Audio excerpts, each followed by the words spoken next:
Assalamualaikum warahmatullahi wabarakatuh. Kembali kita bertemu pada kesempatan yang berbahagia ini. Saya akan mencoba kembali menjelaskan fungsi trigonometri yang kaitannya dengan jumlah dan selisih sudut.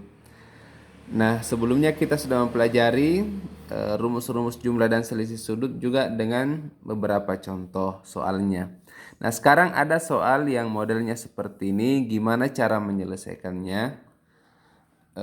Dengan ini juga adalah salah satu soal yang kaitannya dengan jumlah dan selisih sudut. Nah, di sini diketahui bahwa alfa dan beta itu sudut lancip, cos alfanya ini dan sin alfanya, sin betanya adalah 5/13. Yang dicari adalah cos alfa dikurang beta.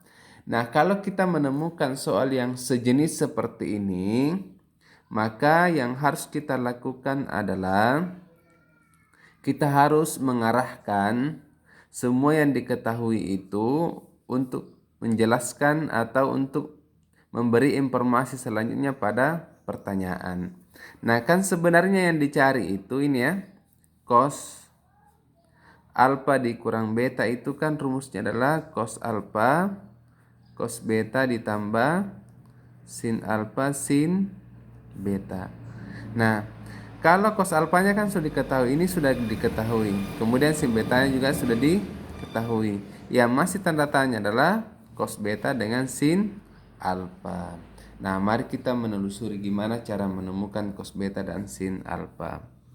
Kita berangkat dari yang diketahui. Cos alfa ini sudutnya sudut lancip, artinya kurang dari 90 derajat. Nah, cos alfa itu, ilustrasinya cos alfa itu ini ya. Cos alfa itu sama dengan 4/5. Ini kan rumus cos itu sebelumnya adalah sisi dekat dengan alfa dibagi dengan sisi miring, ya. Maka gambarnya itu kan sesungguhnya dia begini. Ini ya. Ini. Disinilah alfa. Dikatakan ini sisi dekat dengan alfa, ini di sini 4, di sini 5. Ini siku. Nah, di sini itu tanda tanyanya itu ini ya. 5/2 dikurang 4/2. Ini sama dengan akar 9 sama dengan 3. Artinya apa? Dari informasi ini di sini kan 3. Nah, kalau kita ingin mengetahui sin alfanya adalah ini ya, yaitu sisi hadapan, saya ulang lagi nih, per sisi miring ya. Nah, sisi hadapannya alfa adalah 3 ya. 3 per sisi miringnya adalah 5. Jadi sin alfanya juga sudah diketahui, ya kan? Yaitu 3/5. Nah, berikutnya adalah ya. Berikutnya yang diketahui yang lain adalah sin beta. Jadi sin beta katanya itu adalah 5/13. Nah, kalau ini digambarkan kan ini rumusnya ya. Kalau ini diilustrasikan dalam bentuk gambar, dia modelnya seperti ini ya. Ini sini ya. Ini juga siku-siku. Ini adalah beta ya. Nah, kalau sin beta itu kan sisi hadapan per sisi miring. Artinya di sini adalah 5, di sini 13. Di sini tanda tanyanya adalah ini ya. Ini 13/2 dikurang 5/2 itu sama dengan berapa itu? Sama dengan akar dari ini ya. 13 kali 13 169 dikurang 25 ya. 169 dikurang 25. Ini akar 144 ya.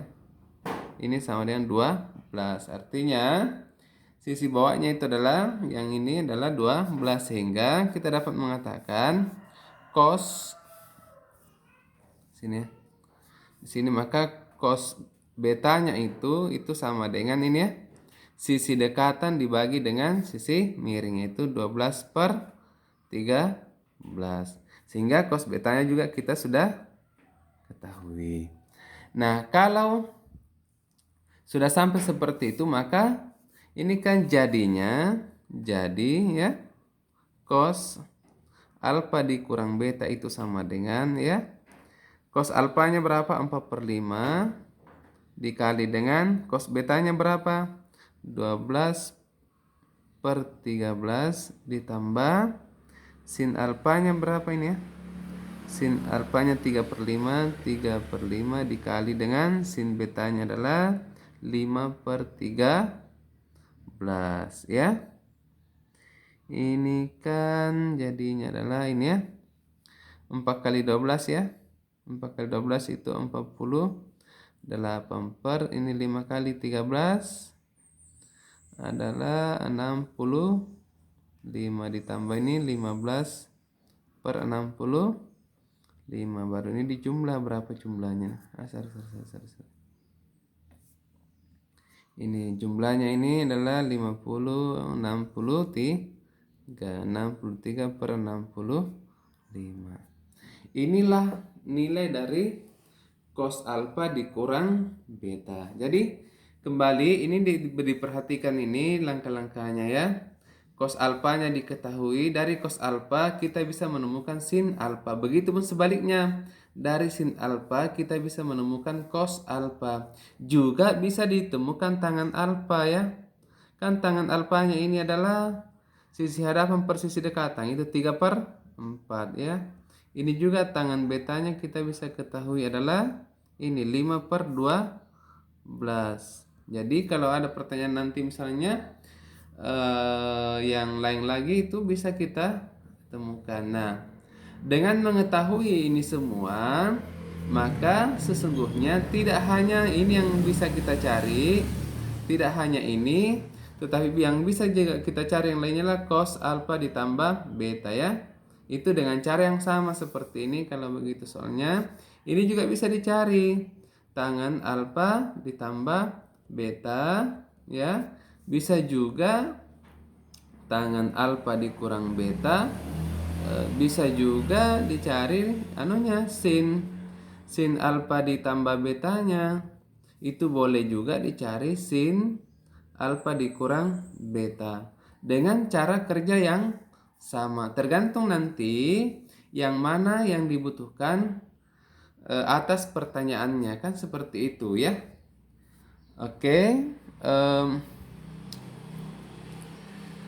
saya kira seperti itu penjelasannya tentang menentukan jumlah dan selisih sudut. Jadi ini adalah salah satu model soal yang kaitannya dengan jumlah dan selisih sudut.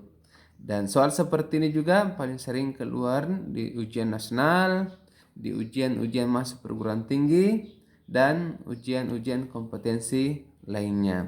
Silahkan diperhatikan dengan baik dan perbanyak mempelajari contoh, menemukan soal-soal yang baru dan berusaha untuk menyelesaikannya secara mandiri. Dan jangan pernah berhenti untuk berusaha. Semoga bermanfaat. Assalamualaikum warahmatullahi wabarakatuh.